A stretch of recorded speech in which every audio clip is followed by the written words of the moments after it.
show talking about law enforcement and the community of public safety. We want to give you an insider's view into the life and the training and what police work is in South Florida. You know, this is a team effort. My name is Robert Asencio. I'm a retired police captain, also a former state legislator. I'm here with my co-host, Raul Correa. I'll let him introduce himself in a minute.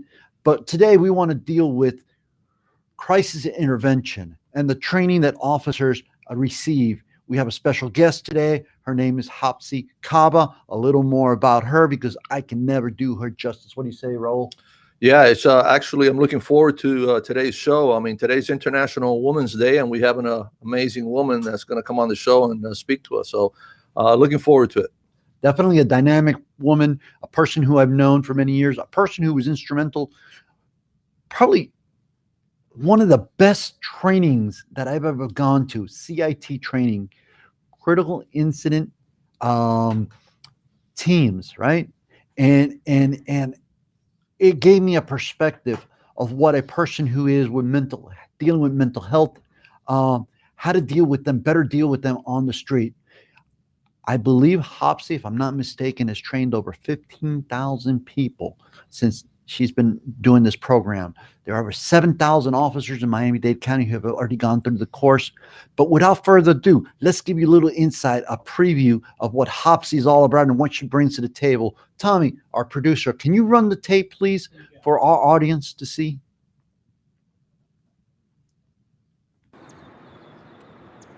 CIT is first and foremost officer safety. So what do you think emotions can do to you when you're out there on the street talking to someone? It can get you hurt. It's really no fault of law enforcement that they didn't have the tools, the resources, or the knowledge to divert to treatment. Someone's loitering and they're not responding to the officer's directions. You are non-compliant, you are uncooperative, and I'm arresting you. You know, let's go, buddy. You're going to jail. Can I have a volunteer come up? Thank you. Thank you. I'm so happy that you're here. Will you join me in singing the national anthem? Where? We're right here. Okay, no, please, take a step back. Just take a step back. Okay, what made you take a step back? Well, what CIT teaches the officer is to see more than just, the obvious potential crime. If I just asked you to take a step back, it did not compromise your officer safety, and you were able to just take a step back. Exactly. You can escalate sometimes. Exactly. Beautiful. Thank you. The first day I was here, I learned more in those 8 hours than I did in 9 years with the high control. Not taking anything away from the control was great. It's just that us as law enforcement officers, we're made to wear so many hats, and now in today's society, they also want us to wear a white lab coat. To try to diagnose people. We can't do it. We're not medical professionals, but here it teaches us a little bit more to recognize some of these things that people are going through. The whole purpose of CIT is let's decriminalize the mentally ill. Let's properly assess. Let's get the person to the right place and divert them to treatment when it's appropriate. Great. So now we're back on the air for you. Gives you a little idea of what Habsi's about. Raul, why don't we say we bring her on and why don't you start it out by asking her some really key questions here, the W's. Absolutely. I'm Raul, and I'm looking forward to introducing Habsi Kaba. I love that name. And we have a thing here. We do 3 W's, the who, the war story, and the wonder. So we're going to start with the first W, which is who. Who are you, Habsi? Where did you get that amazing name? And tell us a little bit about you and how did you get to where you're at today? Great. Thank you so much, Raul and Robert, for having me today. It's so great to be reunited after so many years. Both of you are CIT trained, and that's, by the way, it's crisis intervention team training. Yes, a 40-hour training, but it's so much more, and I will get to that. But so my background, I'm a marriage and family therapist, and I've been in the field for over 25 years. I had a great experience starting my career for the first 11 years where I worked at a psychosocial rehabilitation center. So every day, 5 to 6 days a week, for 11 years, I spent my days with individuals living with schizophrenia, bipolar, major depression, day in, day out, on their good days and their bad days. That was one of two of my greatest platforms to help me be where I am today. After 11 years of working directly in the field of mental health, I was offered the opportunity to interview for a position with the Criminal Mental Health Project of the 11th Judicial Circuit Court, with the wonderful and well-known Judge Steve Leifman, who is a pioneer and a visionary. I mean, everyone, knows him. And so I really didn't even understand the concept and where we were going with the Criminal Mental Health Project. And so really, I'm going to tell you all about that and how it evolved into what it is today after 20 years. I've been working with law enforcement for 17 years, going on 18 years. And I'll tell you, that is the second, in no order, just amazing, inspiring, challenging, loving, just intimidating platform of working with law enforcement. And I say intimidating because truly I had no idea, just like the average person in society. We live our lives, we celebrate, we go to school, we work, we do our thing, and we are so not aware that every minute law enforcement has a watchful eye, is taking care of us, keeping us safe in the community. I had no opinion of law enforcement. I was a good kid growing up. I never had any, encounters with the law. So I just lived my life pretty, ignorantly of all the emergency services that we have in Miami-Dade County and throughout the nation. And so when I began to work in this field and really working with law enforcement, I was a pioneer, mental health merging with law enforcement. And I was, one of those pioneers, almost 2 decades, to begin to bridge, the gap. And Can I jump in here for a second, Hopsy? Because I apologize, but you just hit something that is really, really important to the audience and current topics that are really, really highly debated. Mental health, you just mentioned you were a pioneer in this arena. Are we talking about like not just law enforcement as a whole, but bringing it closer to home? Miami-Dade County, right? So you help bring this training forward for cops to better deal with people who are going into crisis intervention. But can you tell us a little bit about like the stories that officers have shared as to why this program is not just pioneering, but it's so important and has been so defining for law enforcement in this county? Can you go there, please? Yes. Thank you, Robert. You lived it, right? No one better to really explain the transformation that occurs in understanding attitudes and beliefs when you sit through, a whole week of education where you are exposed to a whole other world. And it works both ways. So mental health, our broken, fractured system fell on the shoulders of law enforcement. And so, by default. And so, society basically said, well, we can't handle it, so it's yours, law enforcement, right? But as the years went by, we began to see concerns, right? And then began really, pointing fingers. You're not doing it right, right? You're not doing it right. And I think that is so just, that's where I realized we need to educate society as well, because we gave it to law enforcement by default, but we did a disservice because we didn't provide them with the tools and the education, the resources, the barriers, how to gap those, those barriers. And so when the officer comes to class, my first experience walking into a classroom of, of 30 officers, and they didn't know me, I didn't know them. And I thought I was just coming to teach them something and then go out and do it. Thank you for your service. Well, I had quite an awakening, because it's really the officers that said to me, you want to learn about us? You want to help us? Do you even know our needs? I Can didn't you know share their some needs. stories of something that an officer's told you of Yes. how important or how Yes. defining, how transformative Yes. your training Yes. has been in real Yeah. life So situations?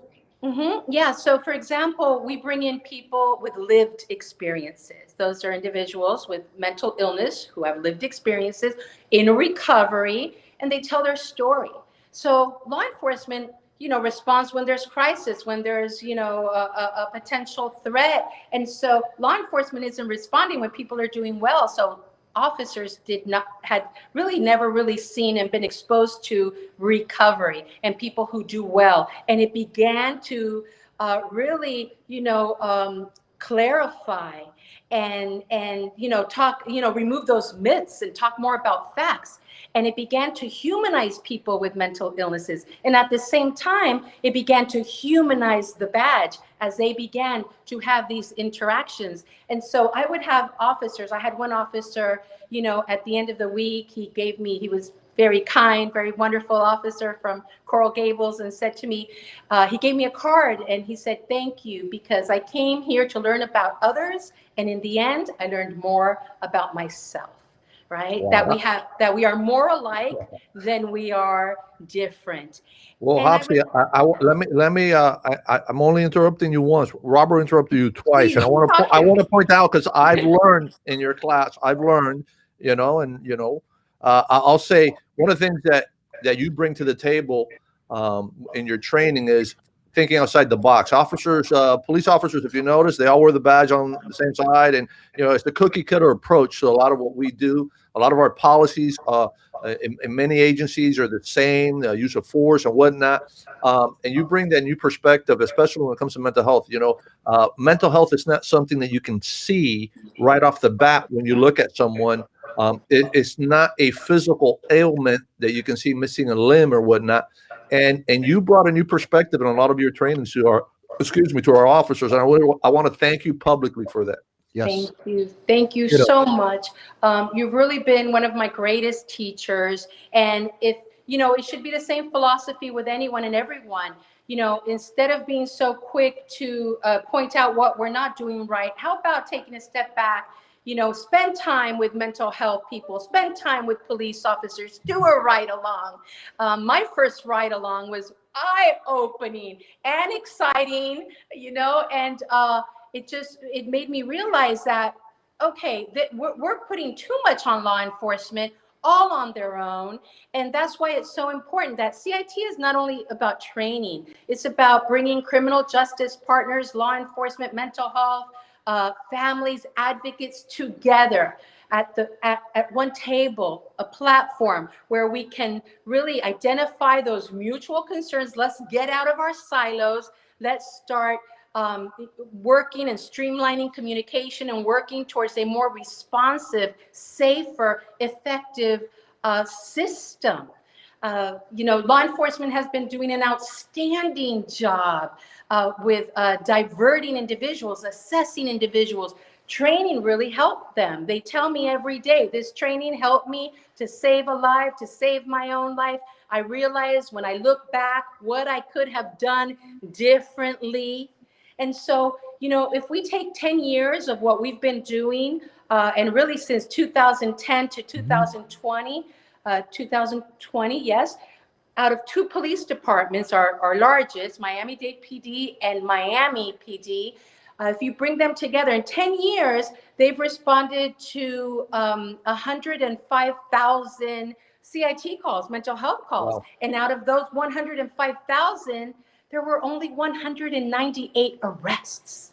That's That's great. amazing. Yes.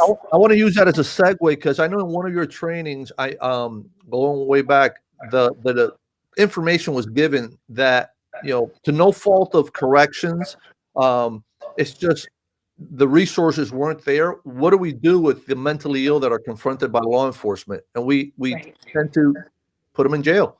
Right. And you brought a new perspective to that, and I think that's one of the reasons why those arrests are down. And can you give us more information on basically how is it that officers, when they respond to a call, what is it that what are the indicators and what are things that you partake into the office so they can maybe the general public, because mental health is something that is it affects us all, and I think that any information, any tips, any golden nuggets that you can give to the general public would be greatly appreciated. Yes. Yeah, absolutely. And that's a great question. And, we need to be better at communication across the board, starting with awareness, helping our community become more aware of what mental illness looks like, of what you can do when someone appears to be not doing well, in crisis, who you can call. We need to start there. We need to start at home. We need to go, and we are, like the National Alliance on Mental Illness have programs within the schools. We have mental health first aid that is, for any and all in colleges as well, because that's when mental illness usually it's, diagnosed, between 16 and the ages of 25. And anywhere where we have a change in our lives, if we're not able to adjust, have coping skills, and have the support out there, then we will be in crisis. And so we can, reduce the amounts of crisis if we can provide individuals with education, with resources, and access to these resources. For example, if you ask a family, if your loved one is in crisis, what do? The majority are going to say dial 911. Yeah. How about mobile response team? The Correct. mobile response team is a 24/7 resource. It's a licensed clinician through one of our community mental health centers, Banyan Health Systems. You can call 305-774-3616. 305-774-3616. They are 24/7, no charge. They will come to you, to your home, to school, wherever you are, and they will assess that person. If they meet criteria for the Baker Act, then they will be Baker Acted and transported by police, because that is statute, or ambulance. It depends on the situation. And if they don't meet that criteria, then they provide resources. You can dial 211 and ask for resources on assessment, on doctors, on programs.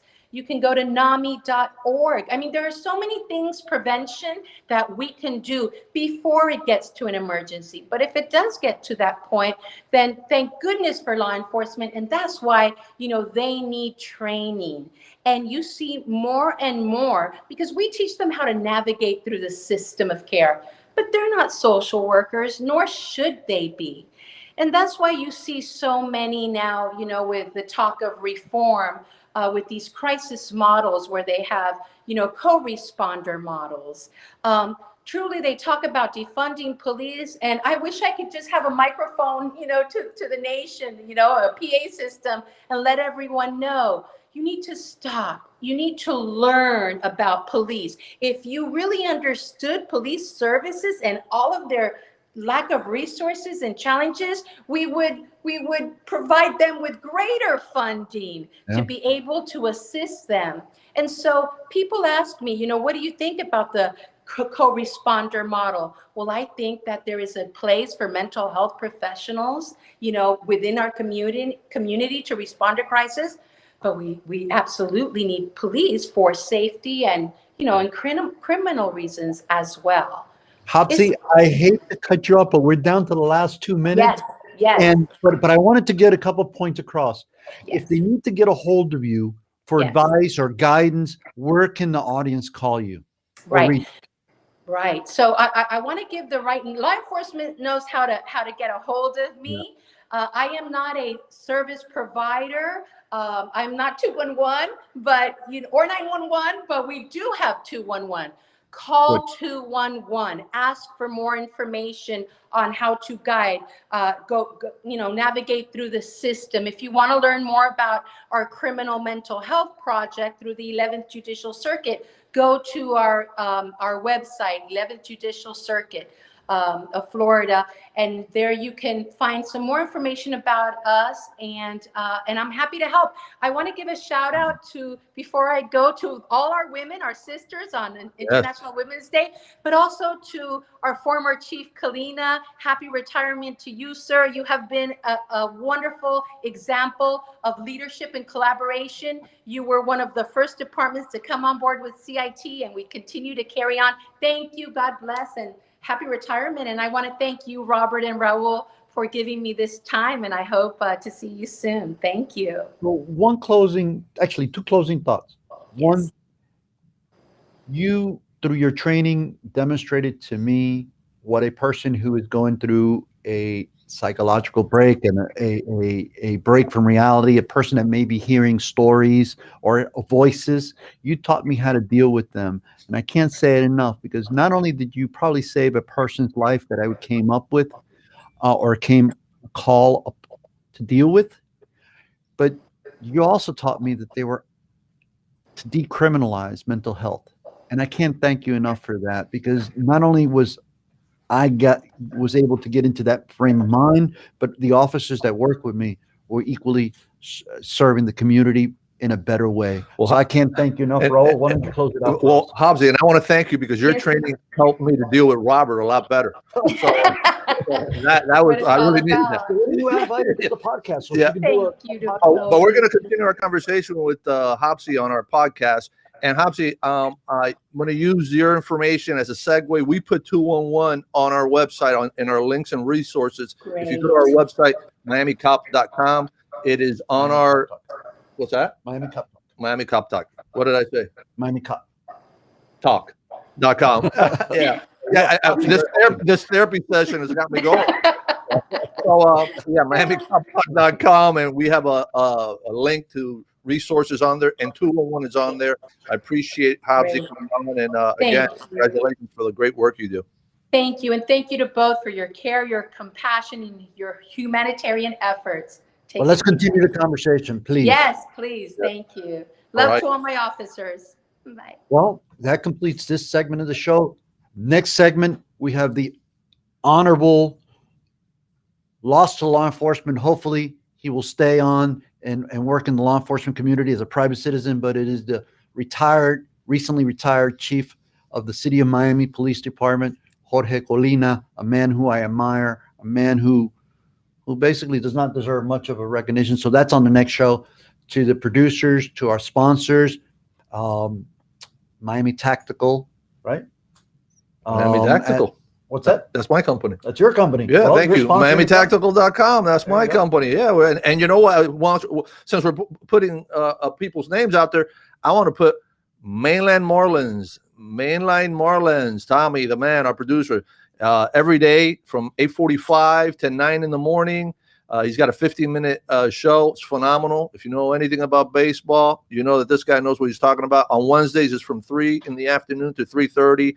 Mainline Marlins. He also has shows with the players, right? He does, but that's not important. The important part of the show in Mainline Marlins is not the players. Those guys are getting paid big bucks. Is Tommy? He's the real show. Tommy, you got that? Tell the Marlins out there I said that. That's a heck of a shout out. Yeah, man. Also, we want to thank another sponsor of our show, another company that we're involved with is New Era Alliances, a niche consulting company that I recently formed, but it is also helping sponsor the show.